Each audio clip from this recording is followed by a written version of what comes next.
สบายดีมื้อนี้ข้าพเจ้าจะมานำเสนอต่อเกี่ยวกับการแก้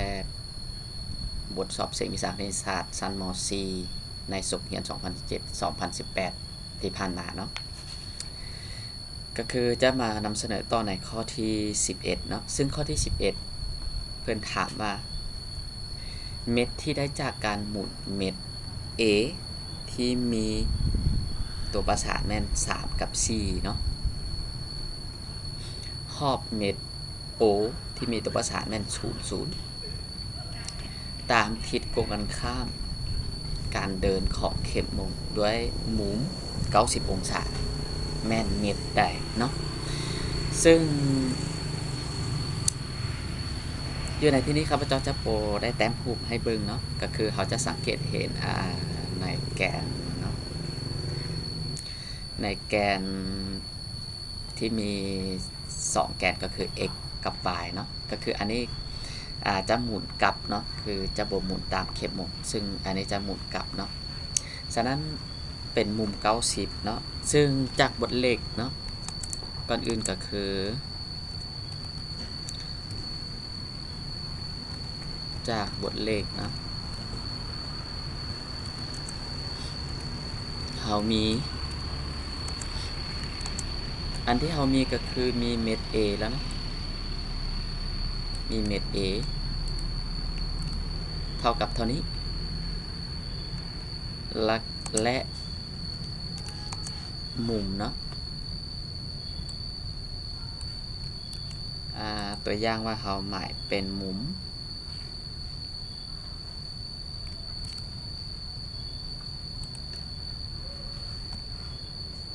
เขาจะหมายเป็นมุมอัลฟาหรือว่าเตต้าอย่างก็แล้วแต่เนาะแต่ในที่นี้เขาจะหมายเป็นมุมเตต้าเนาะเบต้าเนาะคือเท่ากับ90เนาะฉะนั้นเขาวาง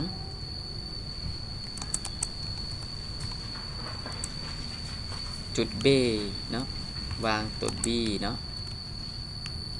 มีตัวประสานก็คือ x ขีด y ขีดเนาะ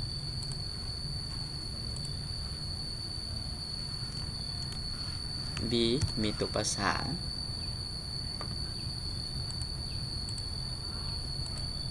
x ขีดเนาะ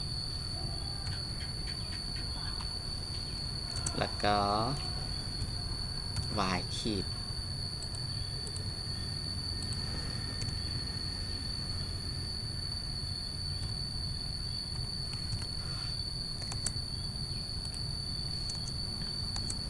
อันนี้แม่น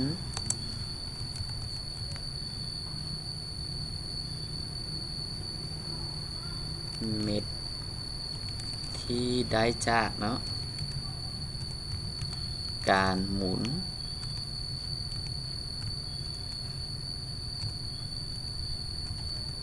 เม็ด A เนาะได้จากการหมุนเม็ด A เดี๋ยวเขาเขียนเม็ด A เป็นเม็ด A ก็คือเม็ดที่มีตัวประสานอยู่ถึงแล้วเนาะคือ3กับ4เนาะก็คือตัวอย่างว่า A นะครับจะหมายเป็น x กับ y เนาะอันนี้คือเม็ด A ดังนั้นอิงตามบทเลขและก็สิ่งที่เรารู้เนาะเราจะได้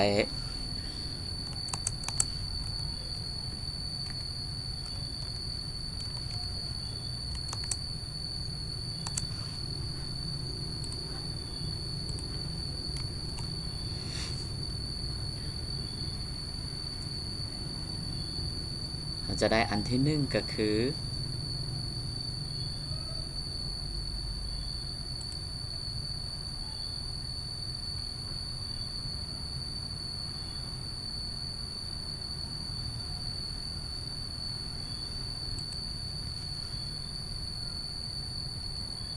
เขามีมุมเนาะฉะนั้น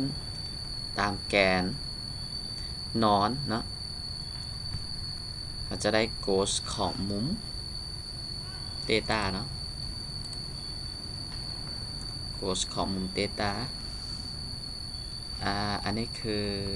x x ขีดเนาะเดี๋ยวเขาเขียนให้ละเอียดนะ x ขีดเท่ากับมุมเตตาคูณให้เดี๋ยวว่าง่ายๆคือ x คูณให้เนาะ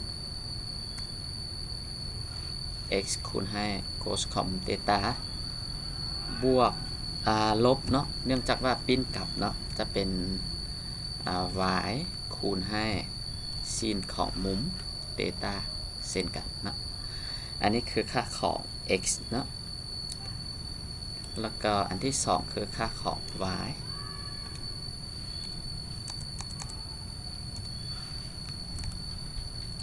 ค่าของ y ขีดเนาะโมเมนต์ y เนาะค่าของ y ขีด y ขีดจะเท่ากับsin เนาะx คูณให้ sin ของมุมเตตาเนาะ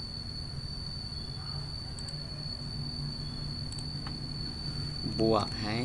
cos อันนี้กับ y คูณให้ cos เนาะ y คูณให้ cos ของมุมเตตาเส้นเดียวกันซึ่งแกนตามแกน x กับแกน y มันจะต่างกันนิดนึงเนาะคือแกน x มันหมุนเป็น90องศาเนาะเขาจะสังเกตเห็นว่าแกน x คือแกนเพียงเนาะฉะนั้นเราหมุน90องศากลับคืนก็คือจะไปเต็งกับแกน x อยู่อีกด้านหนึ่งเนาะก็คือจาก3ก็จะกลายเป็น-3เนาะส่วนแกน y กันยังอยู่บนเก่าเนาะฉะนั้นsin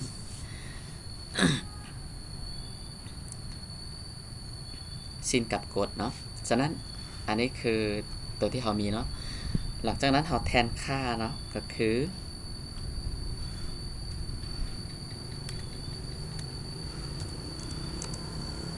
เราแทนค่าเข้าไปเนาะเราจะได้ x ขีดของเราเท่ากับ x ขีดเท่ากับ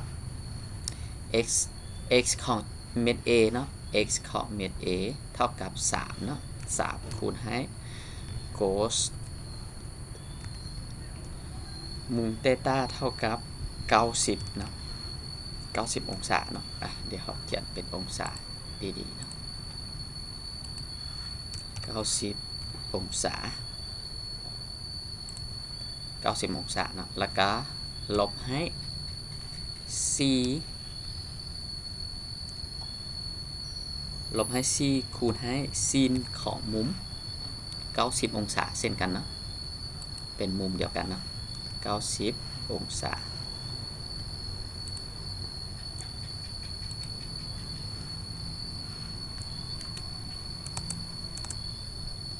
ตอนนี้ y ขีดเนาะ y ขีดของเขาจะเท่ากับ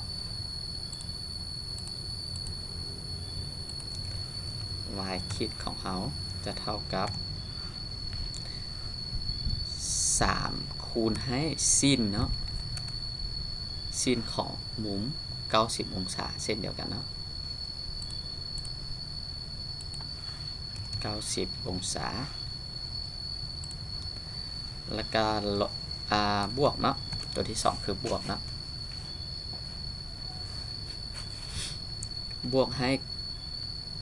c นะ c คูณให้ cos ของมุม90องศาเส้นเดียวกันเนาะมุม90องศาอยู่ในจุดนี้ซึ่งว่าเขามีอิงตามตารางไตรมุมมิติเนาะเขามีเดี๋ยวจะเขียนตัวเต็มเลยอิงตามตาราง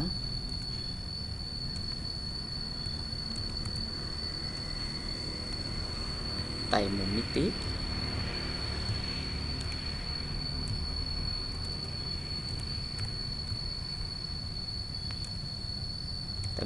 เนาะเขามี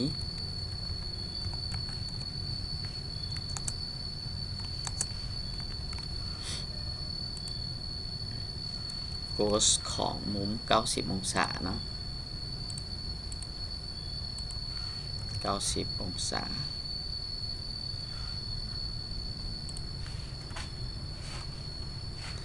เท่ากับ1เนาะโกสของมุมบ่แม่นเนาะเท่ากับ0เนาะโกสของมุม90องศาเนาะเท่ากับ0แล้วก็ซินของมุม90องศา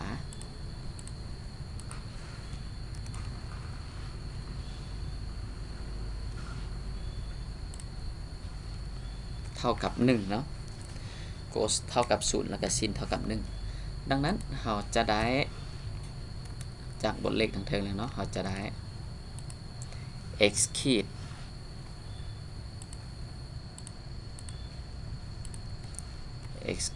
เท่ากับ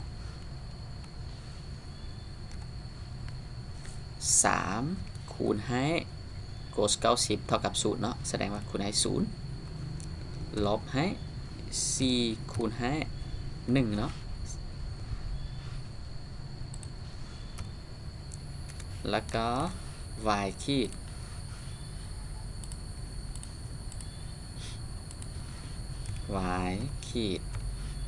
จะเท่ากับ3คูณให้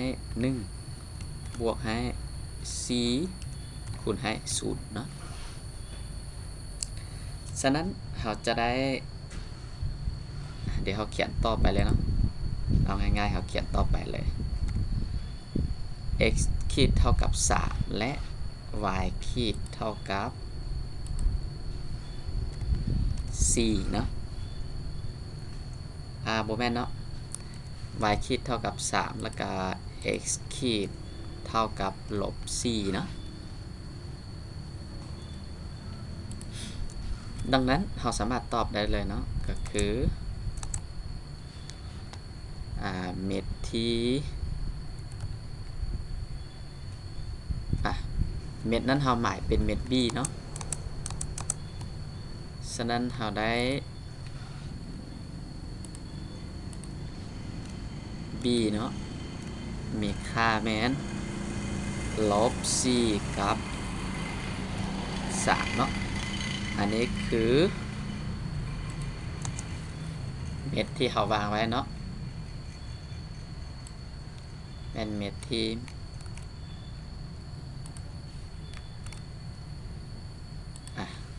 3กับ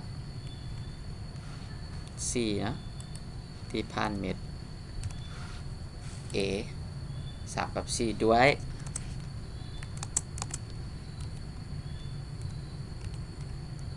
มุม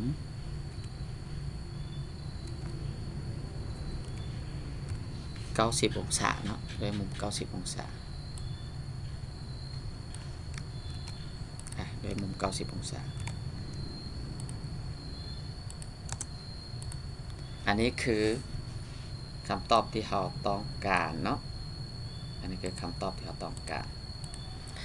สำหรับข้อที่11เนาะเราจะแก้ไว้เพียงเท่านี้เนาะถ้าหากมีจุดใดสนใจเนาะก็สามารถถามได้เนาะสามารถคอมเมนต์ถามได้หรือว่าถ้าหากมีจุดใดที่เราอธิบายผิดพลาดหรือว่าเขียนหรือว่าแก้ผิดพลาดก็สามารถคอมเมนต์เพื่อให้การปรับปรุงในข้างหน้าได้เนาะอันนี้คือข้อที่11เนาะฉะนั้นเราไปต่อในข้อที่12กันเลยเนาะในข้อที่12เนาะเพิ่นถามว่าสำนวน x กำลัง2ลบ 2x เนาะส่วนให้ 6x กำลัง2ลบ 3หารให้6x กำลัง2ลบ 3x เนาะหารให้ x กำลัง2ลบ 4x ลบบวก c หารให้ 2x แม่นสำนวนใดเนาะจากบทเลขเลยเนาะเราจะแก้แบบขัดจรธรรมดาก็ได้เนาะจากบทเลข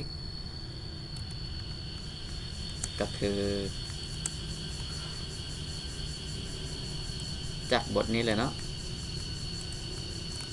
จากบทเลขนี้เราสามารถเขียนได้ว่า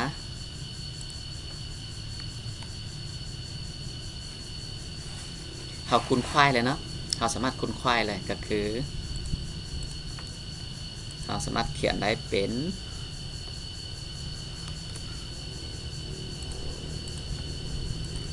x กำลัง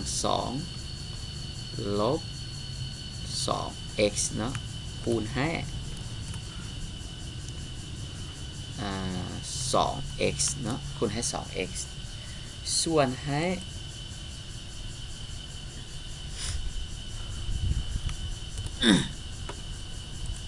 6x กำลัง2เนาะ 6x กำลัง2ลบ 3x คูณให้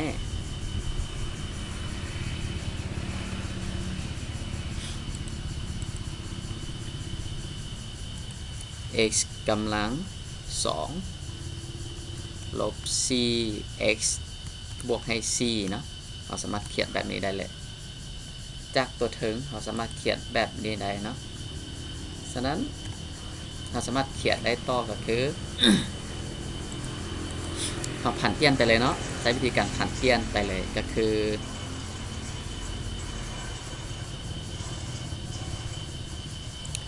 จาก x เนาะ x กำลัง2กับ 2x เนาะเราสามารถเอาออกเป็นเราจะแก้ตามขั้นตอนเลยเนาะจะบนย่อเลยเนาะก็คืออันนี้เราสามารถเขียนเป็น x คูณให้ x ลบให้2คูณให้ x เนาะแล้วก็คูณให้อันนี้เราใช้อันนี้ก็ได้เนาะ 2x เนาะแล้วทั้งรูปนี้เราสามารถเขียนเป็น6เนาะจาก6เราเขียนเป็น 3x คูณให้ 2x เนาะ 2x คูณให้ 3x จะเป็น 6x กำลัง2เนาะแล้วก็ลบให้ 3x ครับแยกให้มีตัวที่คือกันเนาะแล้วก็ฝั่งนี้ก็คือ x กำลัง2เดี๋ยวเขาจะแยกตามเอกผลเนาะตัวนี้เนาะ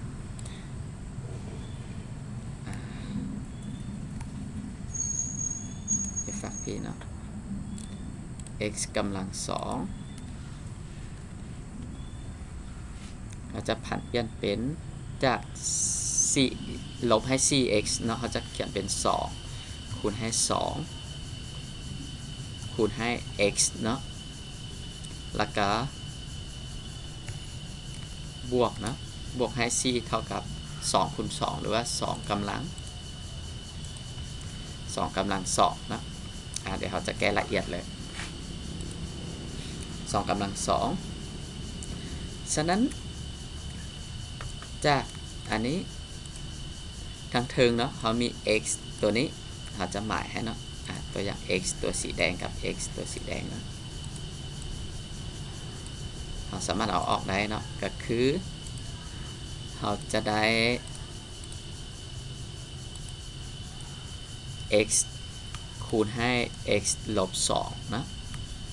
x คูณให้ x ลบ2แล้วก็คูณให้ 2x เนาะอันนี้คือฝากทางเทิงเนาะสำหรับฝากทางลุ่มก็คือเราจะได้ 3x เนาะอันนี้ก็มี 3x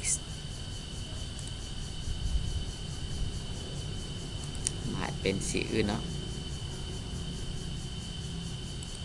3x อันนี้ก็ 3x เนาะเราจะได้ 3x เอา 3x ออกเนาะจะยังเหลือ 2x ลบให้1เนาะอย่าง 2x ลบให้1ใน 3x นี้ถ้าเอาออกก็คือยังเหลือ1นะ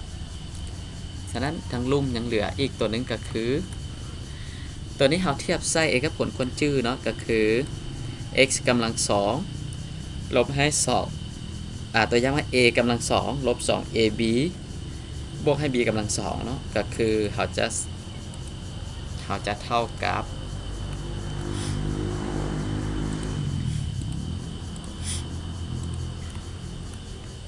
a บวก b ทั้งหมดกำลัง a ลบ b เนาะฉะนั้น a เท่าก็คือ x b เท่าก็คือ2นะทั้งหมดกำลัง2นะเขาจะได้แบบนี้เนาะหรือว่า กำลังสองเนี่ยเราสามารถผันเปลี่ยนเป็นx ลบ2ทั้งหมดกำลัง2เนี่ยเราสามารถผันเปลี่ยนเป็น x ลบ2คูณให้ x ลบ2เนาะเราก็จะได้เป็น x ลบ2ทั้งหมดกำลัง2คือกันเนาะฉะนั้นจาก x ตัวนี้เนาะกับ x ตัวนี้ตัวทั้งรูปนี้เนาะหารกันเนาะเท่ากับ1ฉะนั้นสุดท้ายเราจะเหลือเดี๋ยวเราจะหมายเนาะเราจะหมายเป็นสีให้เพื่อจำแนกง่ายx ตัวนี้กับ x ตัวนี้แล้วก็เรายังมีอีกพจน์หนึ่งก็คือ x ลบ2เนาะกับ x ลบ2เนาะก็สามารถหารกันได้เนาะฉะนั้นเรายังเหลือตอนนี้ก็คือทั้งเทิงยังเหลือ 2x เนาะแล้วก็ทั้งลุ่มยังเหลือ3คูณให้ 2x ลบ1คูณให้ x ลบ2เนาะอันนี้คือตัวที่เราต้องการเนาะอันนี้คือตัวที่เราต้องการอันนี้คือ3หน่วยที่เราต้องการเนาะฉะนั้นการคำนวณ3หน่วยเนาะก็มีหลายแบบหลายวิธีเนาะก็แล้วแต่ว่าแต่ละคนจะคำนวณเนาะสำคัญคือผลคือกันหรือบ่เนาะสำหรับข้อที่12นะเราจะแก้ไว้เพียงเท่านี้เนาะแต่หากมีจุดใดบ่อนใดที่ยังบ่เข้าใจหรือว่าเราหากอาจจะผิดพลาดได้เนาะก็คือการอธิบายบ่หรือว่าการเขียนบ่ผิดพลาดก็สามารถคอมเมนต์ได้เนาะเพื่อแก้ไขนำกันเนาะเพื่อให้ทางน้องๆก็สามารถเอาไปใช้ได้เนาะอันนี้คือข้อที่12เนาะฉะนั้นเรามาต่อในข้อที่13กันเลยเนาะข้อที่13นะเพื่อนถามว่าหมวดสำนวน A เท่ากับ21หากคัน2ของ3หากคัน3เนาะหากคัน3ของ64ส่วนให้343มีค่าเท่ากับเท่าใดเนาะฉะนั้นง่ายๆเลยเนาะเราจากบทเลขเนาะก่อนอื่นมันก็คือจากบทเลขมาเลยเนาะจากบทเลขเรามีจากบทเลขเรามีสำนวนนี้ก็คือ A เนี่ยเนาะเท่ากับ21หารกัน3ของ64ส่วนให้343เนาะเราจะเท่ากับบ่แม่นลบเนาะเท่ากับอันนี้ก็บ่แม่นลบเด้ออันนี้ก็หมายเท่าเด้อเท่ากับ21เขียนไว้คือเก่าเนาะหากกัน3เราก็เอาไว้คือเก่าทั้งเทิงเราสามารถแยกเป็น4คูณ4คูณ4เนาะ4คูณ4เท่า16เนาะ4คูณ16 4 6 24 4 1 4เป็น6เนาะ64เนาะฉะนั้นทั้งรูปเราสามารถแยกเป็น7คูณ7คูณ7ก็คือ7 7 49เนาะ7คูณ49ก็คือ7 9 63เนาะชื่อ6แล้วก็7 4 28บวกให้6เป็น34เนาะโอเคเนาะแล้วถัดมาก็คือเราสามารถแยกออกเป็น21เขียนไว้คือเก่าเนาะหากกัน3กันยังเขียนไว้คือเก่า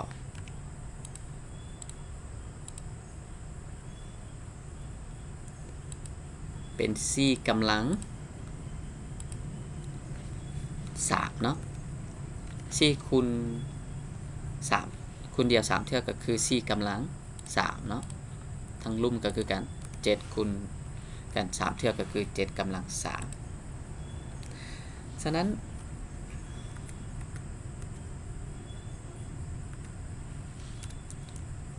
เราสามารถผันเปลี่ยนมาแบบ10นะก็คือ A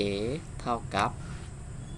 21เขียนไว้คือเก่าเนาะหักคัน3เขาก็เขียนไว้คือเก่าแก้ละเอียดเลยเนาะ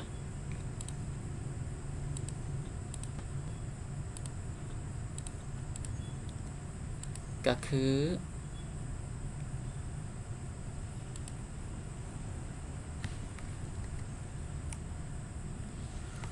อันนี้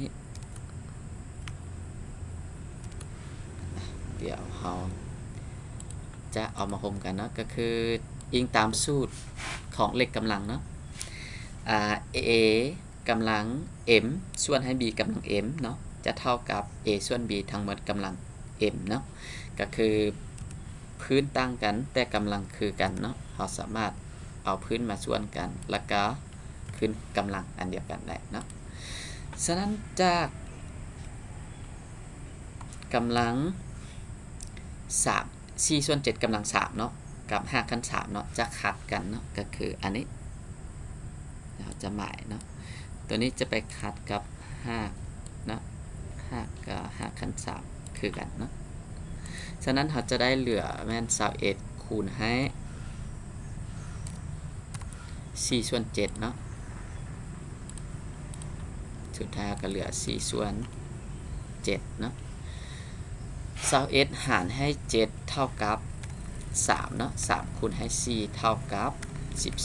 12ดังนั้นเราได้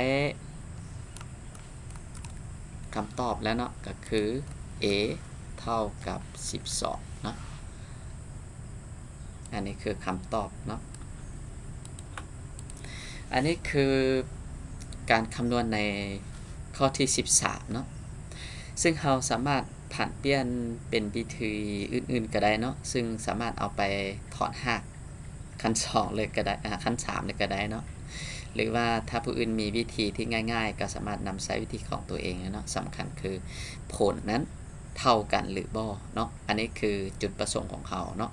ซึ่งขั้นตอนวิธีการแก้เนาะขอให้มีจุดอ้างอิงมีบอนยั่งยืนเขาก็สามารถนำใช้ได้เนาะสำหรับมื้อนี้เนาะข้าพเจ้าจะนำเสนอเพียงแต่3ข้อเนาะตอนนี้เรามาถึงเกือบครึ่งแล้วเนาะก็คือทางหมดมีอยู่30ข้อเนาะเรามาได้อยู่13ข้อแล้วเนาะก็คือได้ประมาณ40กว่าเปอร์เซ็นต์แล้วเนาะฉะนั้นสำหรับการแก้ในมื้อนี้ข้าพเจ้าก็จะแก้ไว้เพียงเท่านี้เนาะสุดท้ายก็ขอขอบใจสำหรับทุกๆคนเนาะที่ให้กำลังใจตลอดมาเนาะและสุดท้ายอีกอันนึงก็คือฝากให้ทุกคนเนาะใครก็ตามที่เบิ่งแล้วหากมีความสนใจเนาะก็ฝากให้กดไลค์กดแชร์กด Subscribe เนาะขอขอบใจ